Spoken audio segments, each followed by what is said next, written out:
Good morning, everyone. Welcome to the Division of Housing monthly webinar. This is Catherine Helgerson speaking right now. This month, you get a 2-for-1. We're going to do 2 different presentations to get the most bang for our buck this month. We're going to start with Kimberly Dickey, who's going to go over the landlord portal, what that looks like to our vendors, to our landlords, as well as some of the payment processes associated with how it is that we pay our landlords and our vendors. We have Jamie Hensley, who is also going to be assisting in that half of the presentation. And then following Landlord Portal, we are going to hear from Dorothy Leba and Ash Obermeyer with the State Housing Voucher Program on a really in-depth look at that SHV, State Housing Voucher Application Process, which is great. Next month, please join us for our monthly webinar, which I believe is May 15th. Don't quote me, but I believe it's May 15th, where we're going to talk about all of the changes that have occurred with our administrative plan that goes into effect on May 1st. So hopefully you can join us then. All right, with that, Kimberly, I will mute myself and you can go for it. Thank you, Catherine. Excuse me. Hello, everyone. This is Kimberly Dickey of the Division of Housing, and welcome to this month's presentation. I hope you can all see that beautiful fall slide that says Landlord Portal. Remember fall? That happened a while ago. It's going to happen again. This year. Anyway, nice to have you all here today. I'm going to go, as Catherine said, over the Landlord Portal, which is our portal for landlords in the program. So it's an external website for them to access their payment info. And I just wanted to give everybody an idea of what it contains and show everybody internally what it looks like, because I am on a personal mission to get every landlord signed up and get them all on direct deposit if possible. So this is part of that personal mission. So here we go. There we go. Here is the landlord portal address for, obviously for landlords, the web address. And there are a few links in this presentation that Catherine will send out following the presentation, so you all have them. But again, this link is for landlords to access their portal account. So it may not be much use to you, but this is what it looks like. This site allows landlords to view their payments, view all the tenants they have with DOH. There's also some pieces that they can see: inspections, holds, and abatements. Most landlords don't know they can see that information in there. They think it's just payments, but there is a space for them to see that info as well. Large landlords with multiple properties, Atlas is my best example, can also have all of the buildings and tenants listed under one login if they prefer, or they can have a login for each building they have. So we have a couple options there in the portal. The portal is a secure, mobile friendly, so I guess that means you can look at it on your phone just fine. I've actually never tried. I should do that. Web-based platform designed to enable the landlords to manage their data independently. So we like to move landlords towards direct deposit, of course, so that it's seamless and that they can look at this information in the portal. So they're cutting down on emails to us, cutting down on questions to all of you. Where's my payment? When did it get sent out? Who are the tenants that you have? It's nice that they can access this information on their own, so that they're cutting down on our emails. So anytime you can push, for lack of a better word, this portal, say, hey, landlord, I hear you've been reaching out every month asking about payments. Why don't you sign up for this portal that they have and make your life easier? I guess, as I just said, the more landlord participation, the fewer payment related questions that you all get.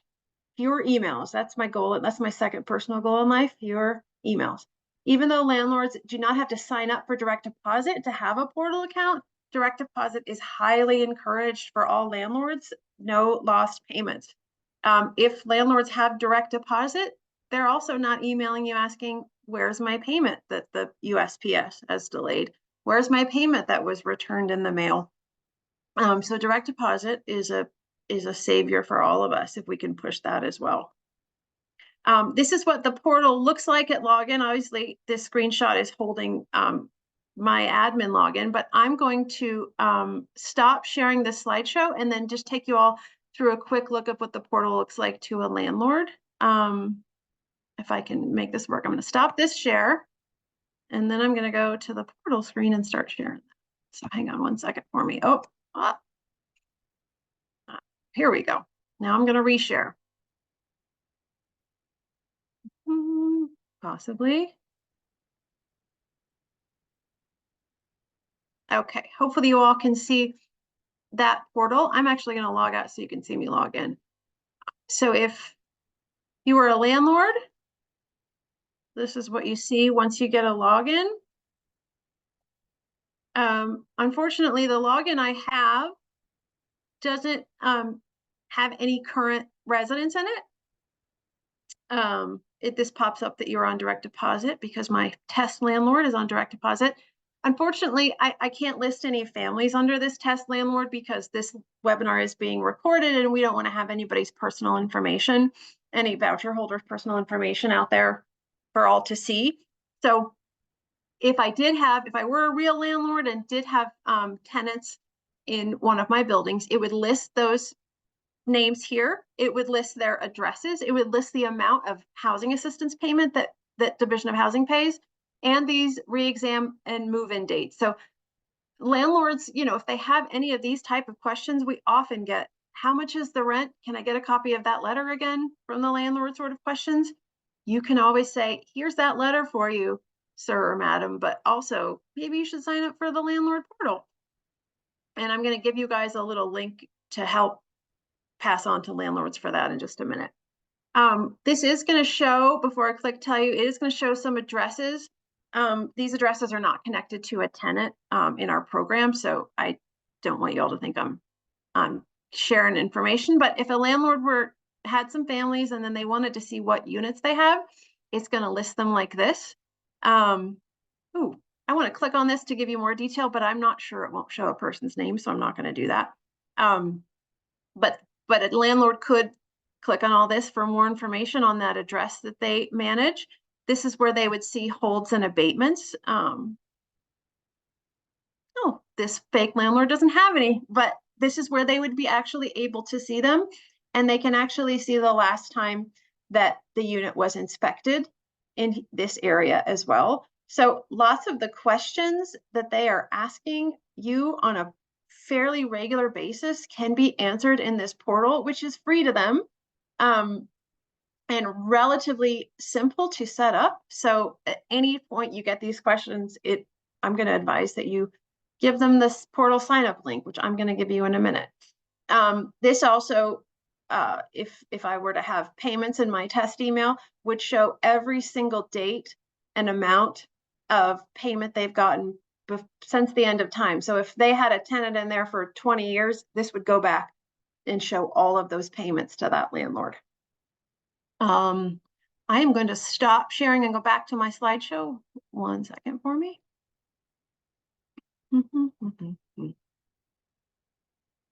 I can find the slideshow. Zoom is different. Nope, you guys are seeing the portal still.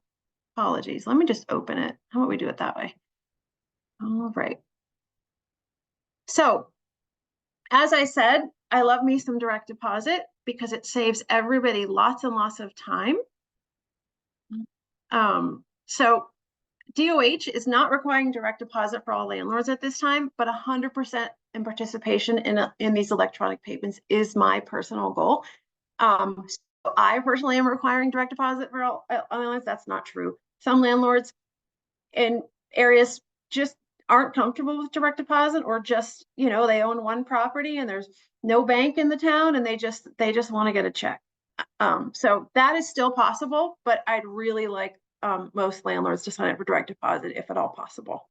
So to help to meet this goal, institute this new process is that moving forward, any new landlord or W-9 sent to your SPOC or coordinator must be accompanied by a completed direct deposit form and voided check.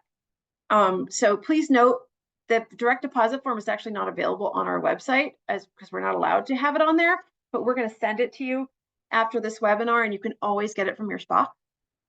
So the goal is for you to ask when you're getting a new W-9, also ask for a direct deposit form and this voided check. The landlord can refuse. We're just hoping that everybody who's signing up new landlords when people move into properties is asking. We just want that question asked. If the new landlord refuses to sign up, they don't want direct deposits, not their thing, that's okay. Please just indicate to the SPOC when you're sending that W-9 that you asked that question, that you offered that benefit to the landlord. They can say no. We want them to say yes. But for now, the goal is just to be asking that question for every new landlord. Oh, sorry, I went too far. So now we're going to talk about W-9s and that direct deposit form. Our program assistant, Jamie Hensley, who is helping out with the Q&As here, she put together these slides on how to complete a W-9 and direct deposit form, which may seem like not a complicated thing to do. However, because of all the fraud prevention measures that the state controller's office, who is ultimately, that's ultimately all taxpayer money that the state oversees, which is where our HAP payments come from, they really want to prevent fraud. So they really are stringent on how these forms are filled out. And if they're not filled out correctly, then they'll reject them. So, this is to protect you as a taxpayer, that they don't want to be sending taxpayer money to the wrong person. So, so on box 1, on top of this W-9, this can never be blank. If they don't put in a name of a business or individual name here, but then put something in box 2, we're going to send it back to you. We're going to have to reject it. So that box 1 can never, ever be blank. If they do put a personal name, say it's Joe Smith in there, then we're going to expect to see a social security number as the tax ID, because if it's Joe Smith and then he uses his business tax ID number, that's not going to fly with the IRS and the state controller, so it will be rejected. So when you're getting new landlords, kind of make sure there's something in that box 1, because there absolutely has to be. Box 2, as I stated, is for a business name or DBA, and so it can be blank. But if they do want the check to have another name on it, it'll still have box 1's name, so it'll still be. I should have some good examples. It'll still be McDonald's does business as McDowell's. Did anybody else see Coming to America? That was his McDowell's was his McDonald's. Anyway, I'm old. It can say McDonald's does business as whatever's on line 2. It's still going to have line 1's name, but you can throw something else on there. Box 3 is where we actually see a lot of issues in that people miss when they're filling out W-9s. They seem to miss this sometimes, and this will be rejected on our end if it's not there. They must select something in box 3. They must select LLC, corporation, partnership. They have to make a choice. If they choose limited liability company in the second square, then they also have to fill in this space that says whether they're a corporation, whether they're a partnership.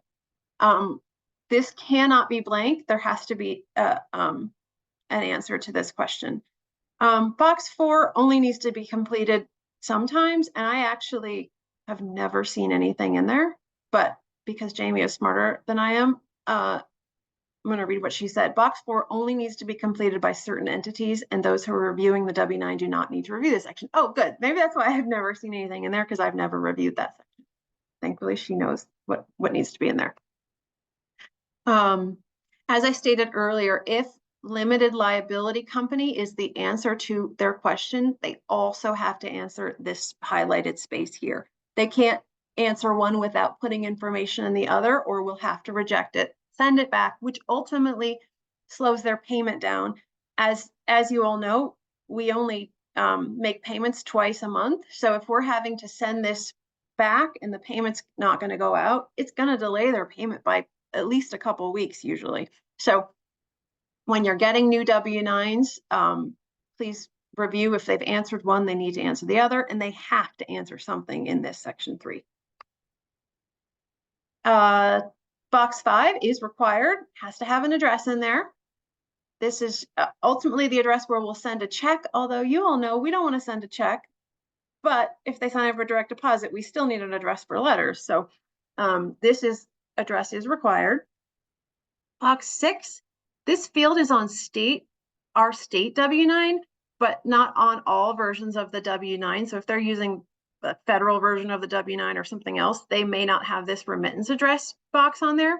But this section is for a mailing payment address if different from the address they listed in box 5. So a lot of corporations who are not Colorado state corporations, for example, say they're located in California or in Wisconsin, they may actually want the check or the letters mailed to their local building here in Colorado. And so that's when they want to use their corporate address because that matches their tax ID, but they actually want correspondence and checks mailed to their local building. And that's when they would need to fill out this payment address. It is very important that landlords and owners understand that the address provided on the W-9 is where payments will be mailed unless they are set up for EFT, which we hope everyone will be someday. But it will be the address where letters are mailed, so rent change letters. So even if they're on EFT and they don't have checks mailed out, if they don't put a local address and they put Appleton, Wisconsin over here in their address, then all those rent change letters will go to Appleton, Wisconsin, which is not necessarily going to be helpful for the property manager in knowing what the hap is. All right, so part 1 is for a social security number or a tax ID. And as stated earlier, if they put their name on the W-9, their personal name, not their business name, then we're going to need a social security number. If they put a business name, we're going to need an employer identification number. So if they list McDowell's and then put a social security number, we're going to send that back. Part 2, the W-9 must be signed and dated. Please note the W-9 must be dated within the past 12 months. We often see property managers just using a copy of the same W-9 they've used since 2021 or, whatever year. If it's not dated within the last 12 months of when they're going to be paid, then we're going to reject it. It's going to get sent back to you and it's going to delay that payment. EFT, my favorite thing. We do go back and forth between using the term EFT, electronic funds transfer, and direct deposit. When I'm talking to landlords, I usually try to call it direct deposit, although officially at DOLA it's called EFT. There's no difference between the two terms, but if I say EFT to a landlord, they may have no idea what I'm talking about. So you may want to call it direct deposit, but we're going to call it both. So on that direct deposit EFT form, the information in the payee section has to match that W-9. If it's different, if they use a different legal name and a different address, we might have an issue. So that's something to check when you're collecting these EFT forms, as I know you all will be because we'd love to see them. That has to match what's on their W-9. In section 3, all the fields need to be completed unless marked as optional. So we need their bank account information to give them electronic funds transfer. We need that bank name, routing number, account number, branch address. I love this question, branch address, because say your bank is Wells Fargo, what's your branch address? There's no, there's a million Wells Fargos. I think generally this doesn't have to be, it has to be filled out, but it doesn't have to be a specific, your address down the street, Wells Fargo, Denver, Colorado, what have you. As I stated earlier, please note the EFT request form is not available on our website as a fraud prevention measure, but your spot can always provide you a copy of this. Section 5 on the electronic funds transfer form is very important, and we often have this come through and it's not completed correctly or at all, and we have to send this back, delaying their payment. If they've never had an account direct deposit with us before, then they have to check setup on this section. I called it section 5. I think that's section 4 because I think V means 5. If the landlord has existing direct deposit account on file with us already, but they want to change their bank account, then they have to do the change button here, and they have to provide us with their old account number. This is also a fraud prevention measure because we don't want somebody who is not affiliated with this landlord just turning in a new EFT form and saying, hey, put this money in my bank account. A fraud prevention is to have them provide their old account number. So we know you are who you say you are because you know your old number and you know your new number. You're probably the owner of McDowell's Burgers. Also, if they want to cancel their direct deposit, they would have to do the same. They'd have to click cancel and provide their bank account number so that we are certain they are who they say they are. Reminder, accounting requires that the bank account be associated with the payee. This means the name on the check must match either the legal name or the does business as name. So if McDowell's is what is on the W-9, then Patricia Jones can't be what's on the check that they provide or on this form. Because again, our state controller's office, who's protecting your taxpayer dollars, they're going to say, wait, Patricia Jones is not the same as McDowell's. Why are these two different names? And then we're going to have to dig into that, which is going to delay their payment. Nobody likes. Okay, so here's some links that we'll share after this presentation. I know there's some landlord portal forms floating out there somewhere. I don't even know where those are. I've looked for them on our website because they have an old logo on them, but people seem to have them, and that's okay. If landlords or agencies have an old portal form, we'll still take that. But if you don't have a portal form, or if you just want to give your landlords a link to fill out a portal form, here's a link to a form. They don't need a piece of paper. I should have also put in here, which I failed to, the email address that you would mail that form to if you had a form, the landlord portal email address, but you don't need that if you have this link. It'll just go straight to that email address. Also, the landlord portal email inbox, we can help with missing payments. So it is okay to provide the landlord with this link for missing payments, and then that'll come to that email box and say, hey, I didn't get April. What's up with that? And then we can research that and reissue that payment if that's what needs to happen. I will say the payments only get lost when they're in the form of a check. Nobody's losing a direct deposit payment. So let's get everybody on direct deposit. We will provide these links to you as well as the landlord portal email address for questions, or if you actually have a form that a landlord has filled out. I think that is the end of that. So if we have any questions I can answer, I'm happy to. I'm going to stop sharing my screen and we'll go from there. Were all the questions able to be answered? Yes, we were able to answer the questions that came through. Great. Well, thank you all. That's all I've got. Thank you, Kimberly. Dorothy and Ash, are you guys ready? Oh, we have a question. Sorry. Back up. Let me pull this up. Heather, I'm gonna unmute you. So question, sorry, it's too hard to type in. So you'd said that, Catherine, that the landlord can email the portal email about lost payments. So do they not have to go through us and through our SPOC anymore? Kimberly, I'll let I'll let Kimberly take that question. Kimberly, we also have a request to put up the last slide. If you can do that and then answer Heather's question, which is the landlord can go directly to an email to report a lost payment. That is correct. I'm trying to go back because I'm sure this isn't the last slide you wanted. There we go.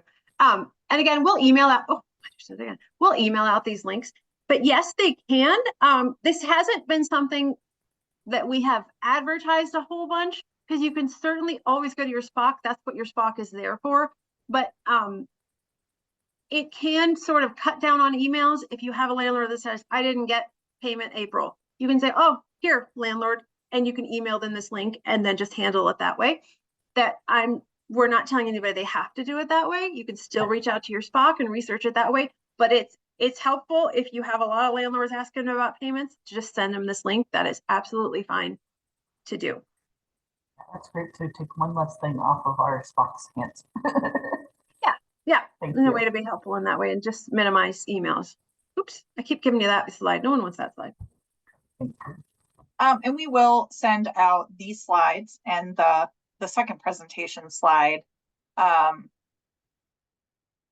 following today's webinar. So you'll have all of those links as well. And we can include those links and the email address, as Kimberly mentioned, in the email body itself. All right. Okay, Ash and Dorothy, take it away. Thank you, Catherine. All right, I am going to share my screen here. Okay, so thank you all for joining. Just want to make sure you're able to see the state housing voucher application process screen. Yes, we can see it, Dorothy. Great. Ash and I are going to be going into a high overview of the state housing voucher application process. So just a quick introduction here. My name is Dorothy Leyva. I am the Supportive Housing Program Manager. And I'll let Ash introduce themselves once they are able to start presenting. I just want to give a quick introduction as to what the state housing voucher is.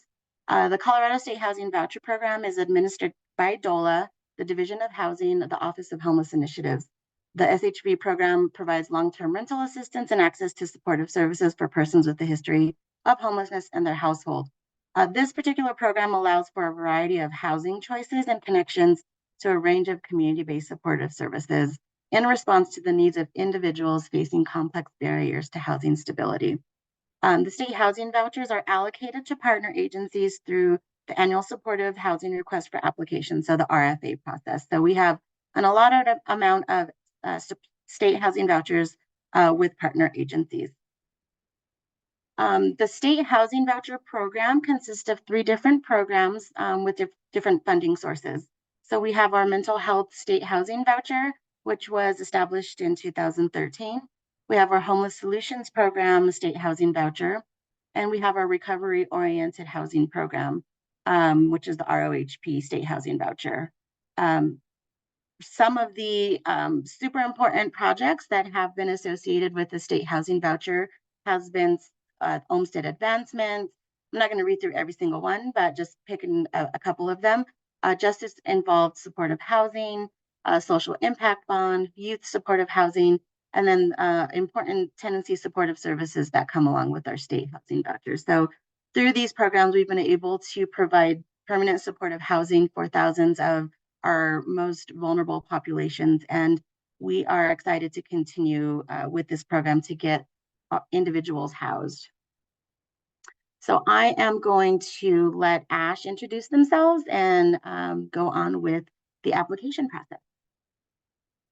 Hello, I'm Ash Obermeyer. I'm the homeless program specialist for the SHV program, and I'm gonna go over the application process. The application process for SHV project-based vouchers, referrals, applications, and waiting lists are managed by individual voucher administering agencies. This process varies by agency and is detailed in your tenant selection plan. That is the section in your HAP contract for each project. The administering agency conducts their own internal referral processes. Once an application is received through this process, the agency then enters them onto their specific PBV waiting list in Elite. And when the agency is ready to pull an applicant from a waiting list, you would then reach out to your SPOC. Make sure you tell your SPOC what date you would like to have your voucher issued for. And then note for PBVs, the Division of Housing strongly recommends incorporating the core components of the SHV referral packet into the property's housing application. Next slide. The application process for tenant-based vouchers is a little different. DOH has partnered with many agencies across the state that assist in referring applicants to the SHV program. Simple draw requests are usually submitted by agencies who have Elite access and refer and review applications, enter them into Elite, and then submit a simple draw request through the SHV Google referral form. DOH application review and entry. We have some other agencies who don't have Elite access who refer applicants by sending the completed applications to DOH for review and entry into Elite. General eligibility for all SHV programs are defined as a household where the head of household meets all the following criteria. So they're 18 or older, have a history of homelessness, a disabling condition, and extremely low income. And additional eligibility criteria, as well as prioritization preferences, can vary based on your program type. This is our state housing voucher referral cover sheet. That should be at the front of all of your applications. You can use this sheet as sort of a checklist to make sure that you have all the documentation that you need for the file. And if you're submitting your applications to DOH to review, this should be included with that packet. So I'm going to go through that checklist next. So first is your application. It's about 5 pages. It's very similar to the family reporting form, but it includes some spaces to enter the referring agency and supportive services information. This form can be filled out by the participant or applicant. However, if the applicant requires assistance, then supportive staff may assist in filling out this form. It is important for the staff collecting this form to review the application to verify that the form is fully completed. We commonly see some missed items like the preferred language, if an interpreter is required, and some of the identifying checkboxes. So while we work to update our forms to be more inclusive of varying identities, please be mindful of your applicant's chosen identifiers that may not be included on the application. Next is your history of homelessness verification. We have an example of this here. All the SHV programs require applicants to have a history of homelessness, and the criteria for history of homelessness varies by project and must be DOH approved. In most cases, the following applicants are prioritized. Those who meet the HUD definition of homelessness, and those who are leaving a group home, crisis center, hospital, treatment facility, jail, prison, or other institution that would otherwise be homeless upon exit, even if the applicant's stay within the setting was greater than 90 days. So the SHV program requires that applicants have a disabling condition, which is defined and verified differently from the verified disability. Though for purposes of income calculation and reporting in ELITE, you still will check the disabled box in ELITE and SHV, whether you get the verification of disabling condition or verification of disability. Can you go back? Thank you. So the SHV program defines disabling condition as a condition that limits an individual's ability to perform one or more activities of daily living. This could be a physical condition, developmental, or behavioral health condition, anything like that. The SHV program allows disabling conditions as opposed to requiring a verified disability, and a variety of options for providing verification of disabling condition in order to lower barriers for households within the SHV program's target population who may have extreme difficulty obtaining verification of disability from a licensed medical professional. Next. This is some of the forms that can be accepted to verify disabling condition. We can take a Med-9 or the signed verification of disability status form, Social Security award letters, signed letter on letterhead from a social service agency confirming the disabling condition. That can be signed by a knowledgeable professional, whereas like the verification of disability has to be signed by a medical professional. We can also take hospital records stating disabilities. Note that the Med-9 and verification of disability status form are the 2 forms that need to be signed by a medical professional. All of the other forms can be signed by a non-medical knowledgeable professional. So we have this form called Instructions for Missing Vital Documents. This is specifically for SHV. So pursuant to this statute, verification of lawful presence in the United States is not required for the SHV program.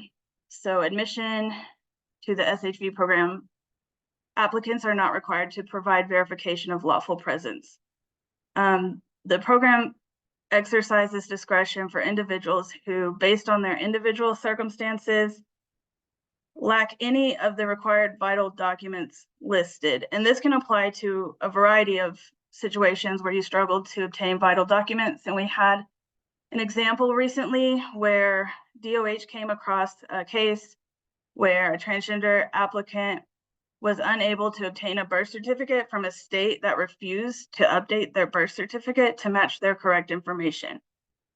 In this specific case, the state that issued the applicant's birth certificate was unwilling to honor a court order requesting an updated birth certificate with the name that appeared on the applicant's driver's license and social security card. And we were able to move forward with issuing the voucher based on the flexibilities that exist within the SHV program.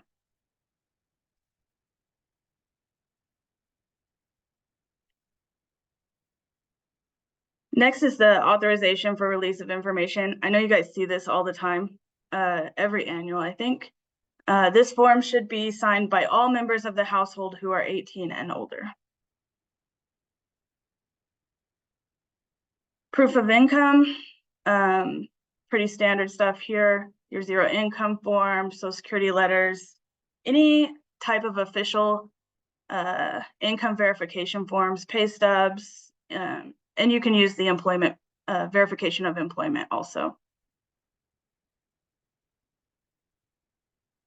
This is an example of a preferences checklist. This isn't required for all SHV applications, but for many it is. One note here is to make sure that this form is not filled out by your applicant. This should be filled out by the service provider. And this is a little snippet of the Google referral form.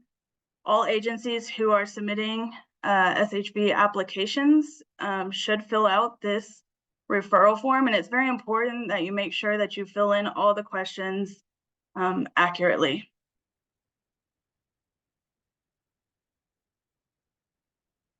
So what happens next after you've submitted your Google form, if you are an agency that submits to DOH for review and entry, you should now be sending your completed applications to this email address here. DOH reviews the tenant-based housing voucher applications 2 to 3 times a week. If the application is approved, it takes 3 to 5 business days from the timestamp on the referral form to issue the voucher. It could take longer if the application is incomplete, and we will reach out to you or the primary contact listed if there's any missing information or documents. And if the application is denied, the primary contact will be notified of the reason for the denial. And once approved a voucher has been issued, we will send an email to the voucher administering agency and the primary contact notifying them of voucher issuance and to schedule the voucher briefing. And that is it. Is there any questions about that application process? So far, none. Ash did a great job. Thank you. Any questions? Oh, I'm sorry. Shauna has her hand up. Sorry, Shauna. I'll go to Shauna, then Anne. All right, Shauna, go for it. Hey, so I do a lot of SHV vouchers and stuff, and most of our children to the coordinated entry program that we have here. So, and then with that, so and I go ahead and like, we choose a person, I put them into the application thing in Elite, then I contact Fonda to say that this voucher needs to be issued. Do I need to be sending it to that DOLA website that you gave us? Yeah, for SHV. So like for the swishy ones? Yes, and you should fill out that Google form as well. Okay, can you go back to that page, please? We will send this out to Shauna following Oh. today. Good. Yeah, so everyone will have those links. Okay, Yeah, thank we'll you provide so the much. links and also the email address is a new address. So we'll be sending out an email to all of our partner agencies with that information. Wonderful, thank you.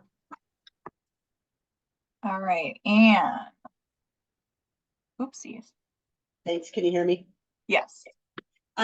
So question about the preferences, because certainly I understand that eligibility and preferences are different. So is a preference form required even if all eligibility is met? So the preference list is, we do require that within the application process. I know these conversations with the preference checklist were had prior to setting up the project. And so we are monitoring if some agencies have required coordinated entry applications and agency referrals. So we monitor the utilization of those. So that's why it's important to include that preference checklist with the application. So yeah, and I work with a lot that are like half our coordinated entry, half our agency. So if we're doing a preference checklist, we should have that for both coordinated entry and agency referrals, or just agency referrals? Yeah, on there, I think that usually, and those preference checklists are, they are preference to your project. So it will have, if it is a coordinated entry application or if it's an agency referral application. Okay, I might reach out. I think I have some questions on some others, so thank you. I answered a question, but just want to confirm with you, Ash and Dorothy, SHV is not portable. Is that correct? From state to state, but is transferable within the state? Yeah, Perfect. yeah. Thank you. SHV can't port to other states, so we can only transfer in-state. Excellent. All right. Any other questions while we have our experts available to us today? And just a reminder, we will send out these presentations as well as all the links that were provided. I did confirm that May 15th is our next webinar. I double checked my calendar. Again, at that time, we're going to go through the changes that have been made to the administrative plan. And you all will be able to go onto our website soon.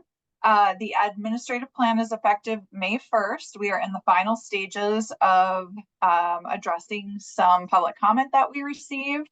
But we do have drafts of that document on the website for you to review. There are 2 drafts of the admin plan, just to give you all a heads up. One is just the admin plan draft, and then the second one includes all the changes that will be coming with HOTMA, date to be determined. So you have 2 different admin plans you can refer to. Shauna, I'm going to unmute. Looks like you have a question. Yeah, do you know if we can still give out the tenant-based vouchers to the PBV people? Yes, that hasn't closed yet. Okay. We don't have our final budget from HUD. No surprise there, right? It's only we're now in the second quarter of 2024, spending money we don't know we have. So yes, if you are currently managing a housing choice voucher or a federal project-based wait list for residents to receive a tenant-based voucher, we are still turning those over until we get our final budget. So get those out there. So really, the 1st is like our deadline? You know, it's as soon as HUD tells me my budget and I know where we stand, we may have to shut the gates. So we don't, I was thinking we'd have our budget in March, thinking we'd have it in April. It's truly in any day because the appropriations bill has passed. It's just a matter of when HUD's going to get us our notice. Okay. So again, as if it's tomorrow, right? Go Right. forth and issue those vouchers. Thank you. Uh-huh. Well, okay, everyone, thank you for joining us this month. I hope you got, like I said, your money's worth with 2 different presentations. We will have this available on the website shortly, the recording, and as well as the handouts, and we'll follow up with an email with the handouts. You all have a wonderful rest of your day, and maybe I'll see some of you at the NARO conference next month. Bye, all. Thank you. Bye.